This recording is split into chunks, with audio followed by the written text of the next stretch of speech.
Assalamualaikum warahmatullahi wabarakatuh. Melanjutkan materi yang kemarin, yang sekarang akan kita bahas itu adalah simbiosis antara jamur dengan organisme lain atau simbiosis antara fungi dengan organisme lain.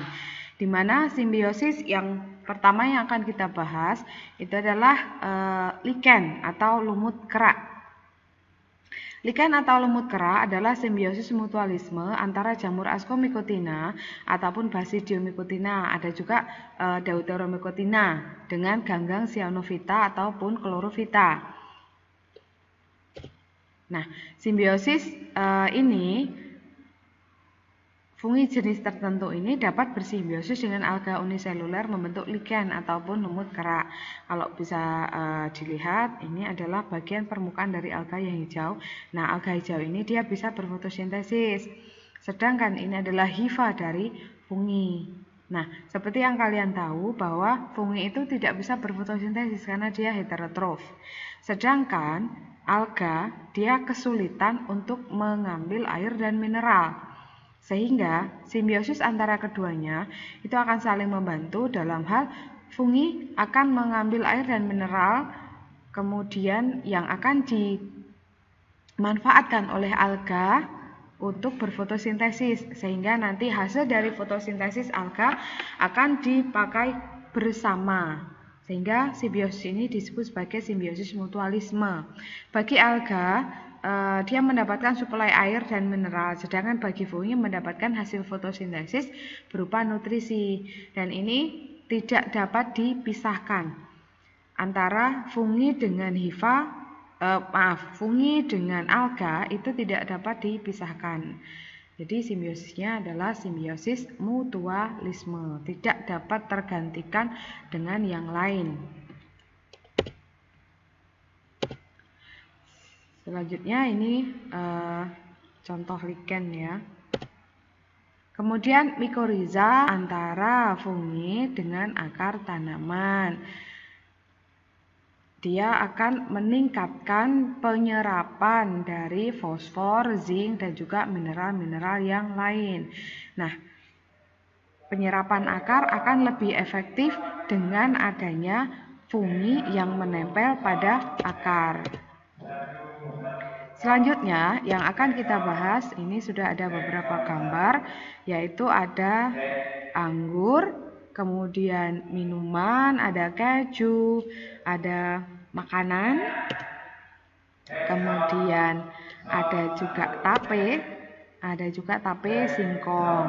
Nah, apakah semuanya ini berkaitan? Nah, kita lihat yang akan kita bahas itu adalah ini ada juga tempe, kemudian ada roti, ada kecap.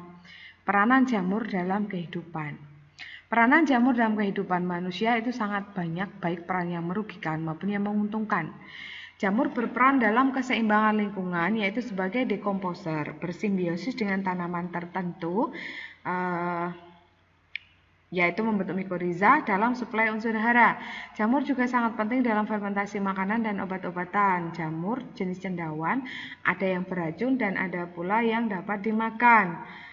Jamur jenis kapang ada yang menghasilkan aflatoksin. Selain itu, jamur juga dapat bersifat parasit pada tumbuhan, hewan, dan manusia. Nah, aflatoksin itu adalah zat yang dapat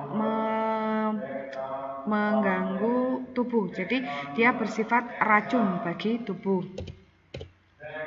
Jamur yang menguntungkan, misalnya manfaatnya sebagai keseimbangan dan kelestarian ekosistem. Semua jamur kan bersifat saprofit, sehingga dia berfungsi sebagai pengurai. Tempat hidupnya itu adalah tanah, daratan, air tawar, dan air laut. Fungsinya pengurai sampah dan bangkai, membantu tumbuhan untuk mendapatkan zat anorganik. Jadi fungsi dari jamur ini dia akan mengubah zat organik yang sudah mati, sisa-sisa dari makhluk hidup yang sudah mati, kemudian akan didekomposisi kembali menjadi zat anorganik. Kemudian contoh lagi ada trichoderma. Jenis jamurnya Mucormucedo ada di kotoran hewan dan mengurai kotoran. Kemudian trichoderma atau Trichoderma sp, kertas sisa-sisa kayu. Kertas sisa-sisa kayu itu tempat hidupnya. Kemudian mempercepat penguraian selulosa karena dapat menghasilkan enzim selulase. Sumber bahan makanan contohnya adalah Sarcosiphia coccinea. Itu ada di batang kayu mati dan fungsinya sebagai obat. Lentinula edodes atau jamur shiitake itu hidup di kayu lapuk untuk dimakan. Kemudian jamur maitake itu juga di kayu yang lapuk sebagai sumber makanan juga, misalnya sebagai campuran sop ataupun ditumis. Agaricus bisporus atau jamur kampinyon ada di kayu lapuk, atau kadang kita menyebutnya sebagai jamur merang, bergizi tinggi untuk dimakan. Ini untuk makanan semua ya. Kemudian membuat jenis makanan dan minuman baru, misalnya ada Rhizopus oryzae dan Rhizopus oligosporus, dia hidupnya ada di bahan bakunya kedelai untuk membuat tempe. Mucorrhizaemus actinomycor elegan itu bahan bakunya kedelai untuk membuat tahu atau tofu ya. Tahu yang lembut sekali itu karena tahunya ada tofu fermentasi. Saccharomyces tuak itu bahannya adalah nira untuk membuat minuman tuak. Ini minumannya sangat beralkohol, jadi memabukkan. Kemudian Saccharomyces ellipsoides itu buah-buahan untuk membuat minuman anggur, juga sama memabukkan. Aspergillus wenti untuk membuat kecap ataupun tauco. Aspergillus oryzae itu adalah beras dan dibuat untuk minuman sake. Yang digunakan itu bukan beras tapi sari berasnya sebenarnya. Terus Aspergillus niger itu buah-buahan menghasilkan enzim penjernih minuman anggur.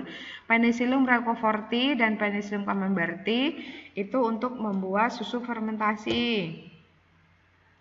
Obat-obatan, antibiotika, dan makanan suplemen, misalnya Penicillium notatum dan Penicillium chrysogenum, tumbuhan pada roti, kentang, kacang, dan bahan makanan yang membusuk, membuat antibiotik penisilin. Terus Ganoderma itu kayu lapuk, bagi suplemen, obat-obatan, lichen, menambah pada batang untuk membuat kertas lakmus. Kemudian membunuh organisme patogen, arthrobotrys, cacing yang hidup di dalam usus manusia itu membunuh cacing nematoda. Sedangkan jamur yang merugikan, ini contohnya yang Zygomicota. Ada Rhizopus stolonifer, ini menyebabkan roti basi dan busuk.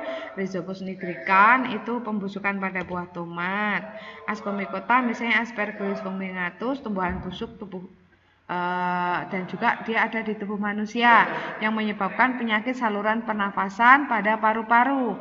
Trichophyton tonsuran itu yang ada di rambut kepala. Penyakit tinea coptis yang menyebabkan gatal ketombe dan rambutnya mudah patah. Trichophyton rubrum itu kulit pada daerah lipatan dan sel jari kaki. Penyebab penyakit athlete's foot atau istilahnya kutu air lah kalau kita. Blastomyces brasiliensis itu ada di tubuh manusia, penyakit blastomikosis atau infeksi kulit, paru-paru dan juga hati. Kemudian dari Basidiomycota itu ada Oscillagomaides, itu ada di tanaman jagung, menyebabkan penyakit pada tanaman jagung. Puccinia arasidis, tanaman kacang, penyakit pada tanaman kacang, dan Puccinia graminis itu menyebabkan tanaman jagung dan juga gandum itu rusak. Deuteromycota itu ada Epidermophyton phlococcum, itu yang ada di tubuh manusia, menginfeksi kulit dan juga kaki. Kemudian Malassezia furfur, kulit manusia, penyakit tinea versicolor pada kulit, istilahnya panu. Jadi kalau mau menyebutkan penyakit panu tapi dengan versi ngetrennya bilang aja tinea versicolor. Terus Microsporum, kulit dan rambut manusia, rambut tampak fluoresensi hijau muda.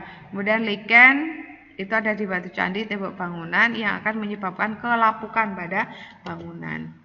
Ini contoh-contoh dari spesies jamur yang beracun. Jangan dilihat ini cantiknya jamur aja, jangan. Tapi ini jamurnya sangat beracun. Contohnya adalah Amanita muscaria.